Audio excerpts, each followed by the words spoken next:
আপনার ইন্টেরিয়র প্রজেক্টটি খুবই সুন্দর এবং নান্দনিক এবং দৃষ্টিনন্দন হওয়ার জন্য অবশ্যই ম্যাটেরিয়ালসের উপরে শুরু থেকে গুরুত্ব দিতে হবে এবং সাথে গুরুত্ব দিতে হবে আপনার ডিজাইনের উপরে।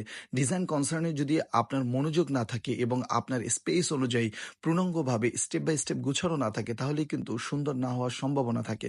তাই শুরু থেকেই আপনি গুরুত্ব দেন আপনার ইন্টেরিয়রটা ঠিক কিভাবে চাচ্ছেন এবং কি ম্যাটেরিয়ালস দিয়ে চাচ্ছেন। গুণবাচক ম্যাটেরিয়ালসগুলোই ব্যবহার করুন। আমরা প্যানেলিং এর ক্ষেত্রে বিভিন্ন ধরনের ম্যাটেরিয়ালস ব্যবহার করি। এখানে যেমন আমরা এইচপিএল ইউজ করেছি, আমরা গোল্ডেন টিবেট ইউজ করেছি এবং আমরা সিলিং এর ক্ষেত্রে যে ধরনের ম্যাটেরিয়ালস ইউজ করে আপনার সিলিংটি সুন্দর করতে পারি, সেই বিষয়ে থাকে ম্যাগনেটিক লাইট, স্পট লাইট, কোব লাইট, টি5 লাইট এবং থাকে নানান ধরনের ডিজাইনের কনসেপ্ট। সো এভাবে করে আপনি আপনার সিলিংটি এবং আপনার পুরো ইন্টেরিয়রের কাজটি খুবই সুন্দর এবং নান্দনিক করতে পারেন।